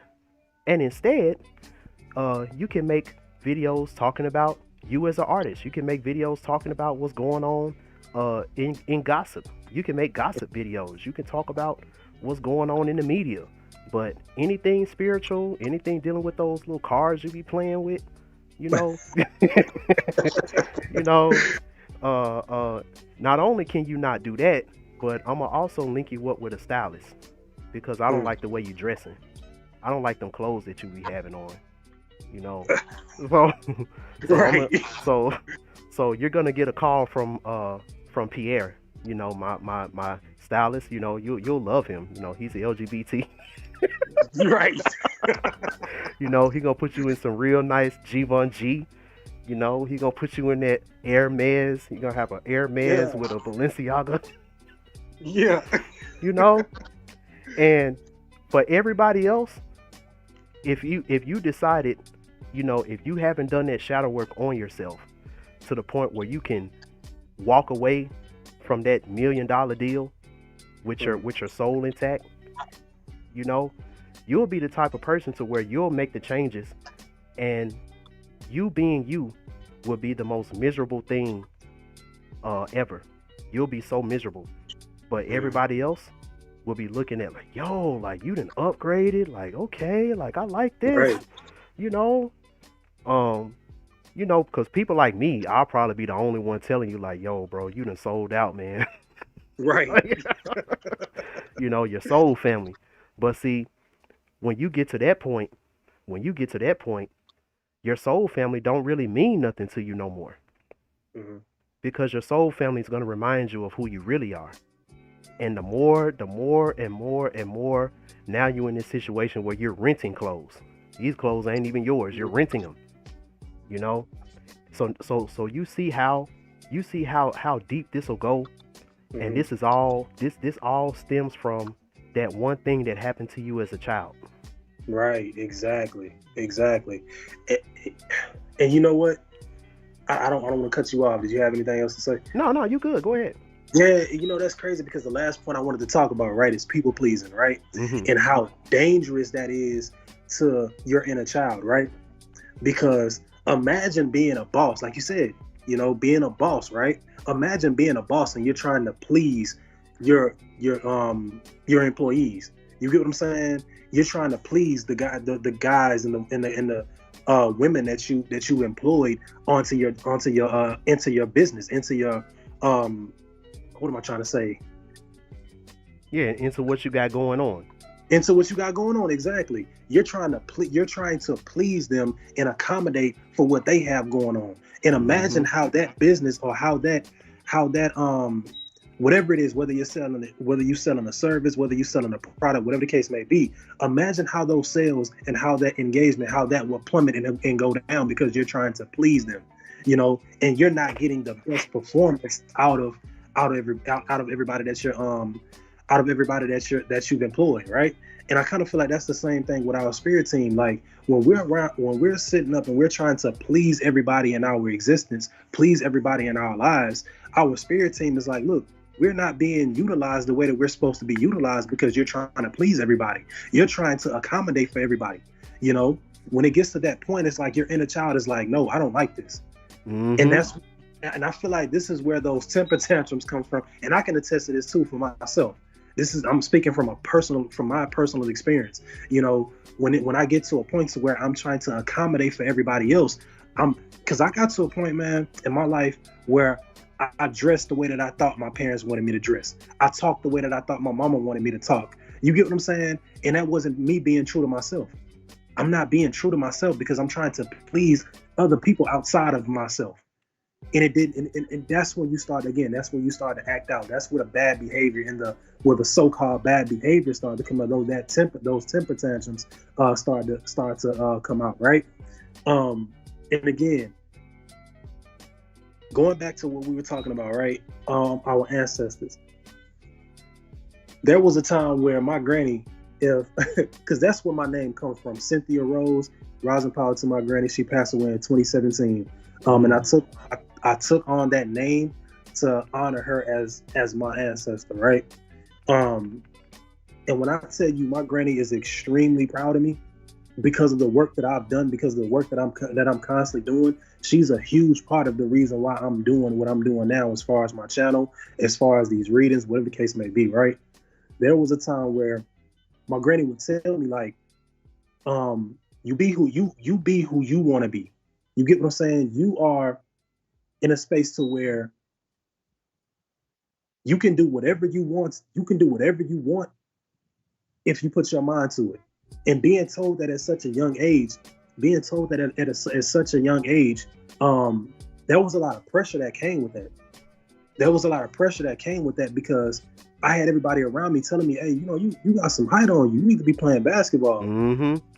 Whole time. Me, it was football. Right. Me, it was football.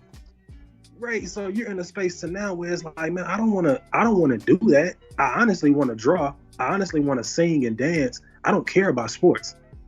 Although I had a great time and I learned a lot of life lessons playing basketball.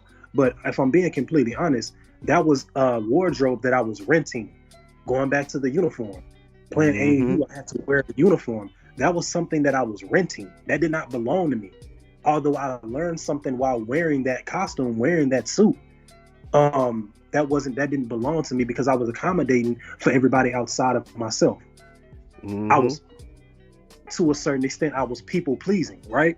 That's just something that I wanted to touch on, man. I feel like that's another important topic that we should talk about when it comes to shadow work and understanding the shadow self and understanding that people pleasing is also dangerous in a way. And again, I'm saying that, but it goes back to what you were saying. Your shadow self is not evil. Your shadow self is not quote unquote bad, whatever that means, right? There's nothing to be afraid of. However, there are certain things that we should really be looking out for and really be paying attention to and really keeping in check, so that we can use that demon to our advantage, because there's genius in that shadow self. Very important. Last final thoughts, because we headed towards the 2 hour and 30-minute mark, but it was something that I wanted to say too. You wouldn't go out, and it's Scorpio, so we in the Scorpio year, so I gotta make everything extremely extreme. So you wouldn't go out slaving all day working at the fish market, just for you to come home and keep your clothes on, just for you to go home and keep that fishy smelling uniform on, Even if you do live by yourself, you know, like wouldn't you get tired of that smell? You know, wouldn't you want to take those clothes off and get into something comfortable, something more comfortable, you know, and take that uniform off and put it in the washer, you know, spray out your house, you know, because I know when you step in the house, you know, this is gonna be smelling real bad for a second, but then you know you do the things that you do to let go of that smell, to get that smell out, so that everything can be back peaceful, you know. So what did I say? Mhm. It's very important to always check yourself, you know, and it's also important to have soul family members around you that can check you as well, because Right. we can be in our own little world sometimes. You know, we can be in our own little world Yeah. sometimes, and you know, in your own little world, your shit don't stink in your world. Yeah. You know, you think you cool.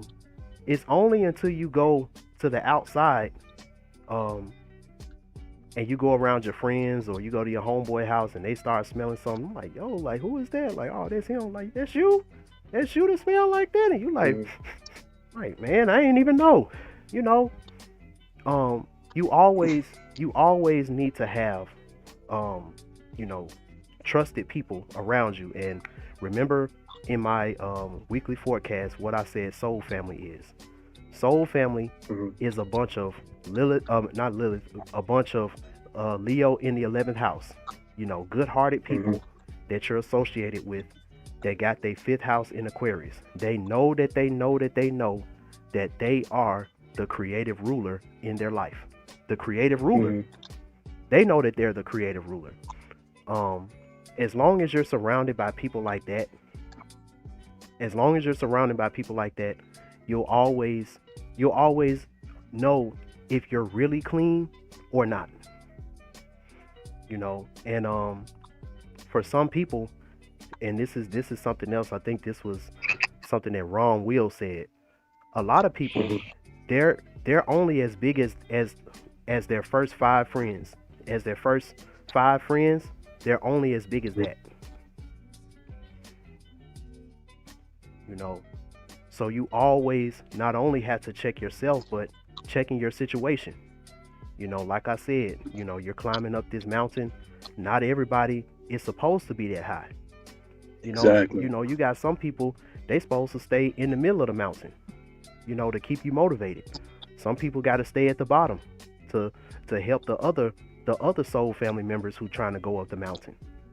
You Mhm. know, at the end of the day, everybody has their place. Everybody has their role, and everybody has that one outfit that they can wear in any weather. And you know, you put that outfit on, you know, it's world stop. The world stops when you put that Mhm. outfit on, and you can't be afraid to to be your best self. You can't be. I always say, stay shining. You know, you can't be afraid to Yeah. shine. You can't be afraid to shine because somebody out there might need to see your light. You know, Mm. Cat Williams couldn't Yeah. reach him. Cat Williams couldn't reach him, but you could. Mhm. You know, Michael Jackson couldn't even reach him, but you could. You could with your story. Mhm. You know, Tupac couldn't reach him, but you could. So, you know, at the end of the day, you know, we have to understand that we are the stars. And again, this is what I'm gonna talk about in my metaphysics of show production. I'm still getting that together. I supposed to been came out with this, but you know, that's what that's gonna be talking about. You are the stars, and it's always been that way, you know. But they have to keep this false stuff in the media. They have to keep this false stuff constantly in your face, to keep trying to trick you, into not being yourself. Because as long as they can do that, then their plans of the world being just a bunch of NPCs that's just gonna crumble along with the world crumbling, you know, their plan is going off without a hitch. But for every one person that wakes up and they understand the game that's being played, and um, they use their platforms to try to awaken other people. That's when you become public enemy number one, but that's also when you become what the world needs. You know, so I felt like this was a really really dope conversation. It definitely I was. feel like it was really dope. I had a few hiccups because when I'm doing this, I'm always freestyling, and I just love doing that. Every time I try to prepare something, I always end up just freestyling anyway. That's just it's just how it is. You know, but I felt like what was needed to be said, I felt like that it was said. Um, Satchel, do you have any last words before we get up out of here? Yeah, man. I just want to say, man, again, I'm grateful for being on here, and I'm grateful for all of the Soul family that's in the chat. Again, this was a dope conversation, and I'm looking forward to hearing the feedback. Cool. And just remember, I always like to leave y'all with something. And even this is a freestyle. Something was like, just remember. And I'm like, okay, so just remember. Yeah. It's always, but we all have a part to play. In this grand design, there's no one that's here that wasn't meant to be here. So since there's no one that's here that's not meant to be here, that means that everybody that's here has some type of role or some type of something that only they can give to the world. And why would you want to leave here? Why would you want to leave here without doing that? Why would you want to have to come back here so you can do that, so you can figure that out? And then another thing too, because we're talking about Scorpio is always preparing for the future. It may be someone right now who they missed their mark, and they got to come back here and do it all over again. And they're just now turning 15. They're just now turning 16, 17, 18, 19. And all they need, what's up, Straight Panther? All they need is to hear your story, and it'll jog their memory to that lifetime that they was in where they didn't get it right. And now they start on their journey. It could literally be that simple. What's good? That's true. Straight Panther, you done came at the very end. Shoot, we about to wrap it on up now. Like, shoot, you done came. It's we what, 2 hours and 40 minutes in? Almost 3 hours in. Yeah, well, it's probably gonna be a lot shorter once I take this mix out. Yeah. But yeah, right now, there's really no excuse for you not to be the person that, well, I'm gonna say this. There's no excuse not to love who's looking in the mirror back at you. I'm gonna say that. In the Bible, it says we are fearfully and wonderfully made. Your inner child created the perfect vessel for it to complete whatever mission that is that you're supposed to complete, and however your body is exactly what you need in order to complete your mission. So don't be out here listening to this humdrum, oh, you gotta be this tall to get a woman, to get a beautiful woman. You gotta be this tall, you gotta have 6 figures, you gotta have all of this superficial stuff. Some of the stuff in these lists is stuff that you can't control like that. It ain't no such thing as a BDL, right? BPL, Brazilian dick lift, right?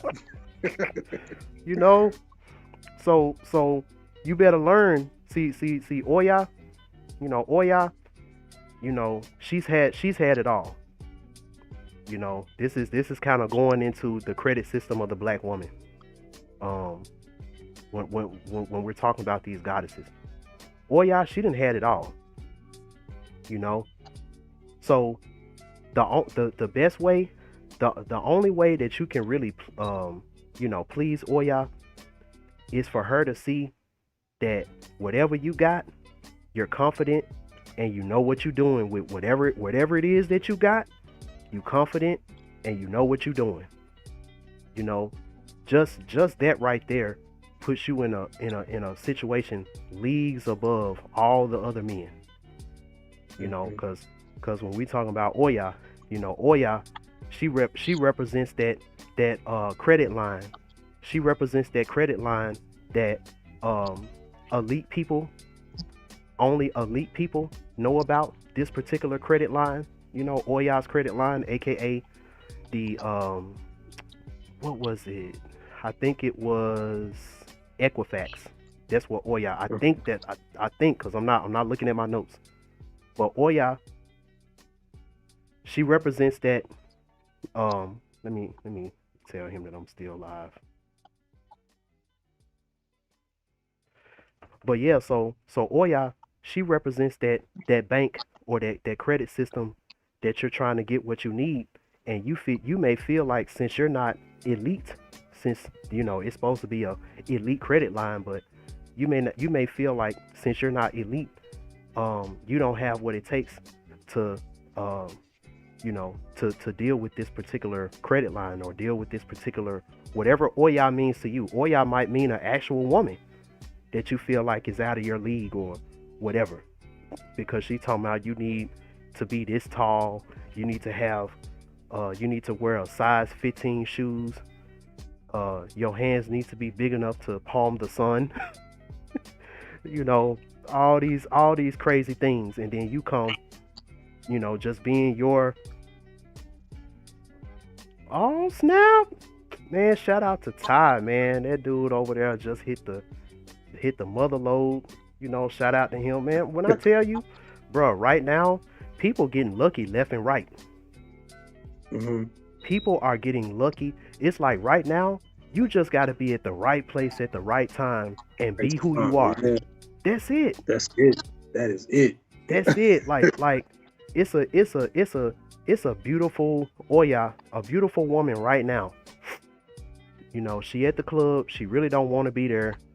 None of these dudes attract her, and you just at the right place at the right time. Let's just say you deliver her some food or something, or let's just say, like, when I tell you, I done heard some crazy stories. I done heard some stories about, dude, he just walking down the sidewalk and catch her attention, and, right. And next thing you know, you in her apartment, clapping them cheeks. And you, right. And while you doing it, you like, dang, like, I didn't, she bad, like, she a baddie, like, barely put in effort. Yeah, like, oh, I was just at the right place at the right time, and it just, that's how it is.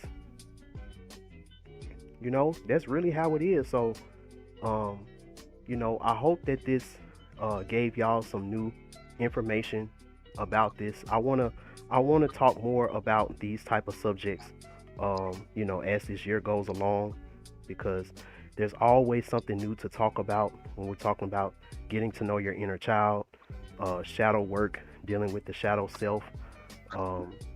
And even though this is a 2-hour stream, we only touched on the surface, on like surface level type of stuff. Yeah, surface level.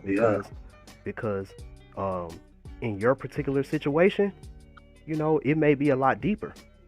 But the stuff that I feel like that we aired out and we talked about, I feel like this can help anybody to at least get started, at least for them to kind of understand and pinpoint the things that they need to do so that they can start to make those changes.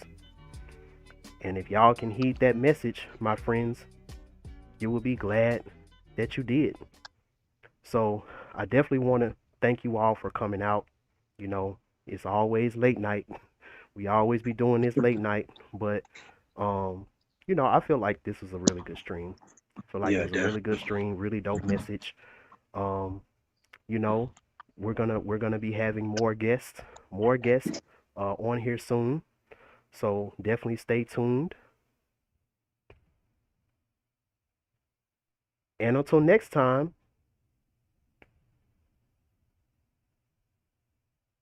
peace.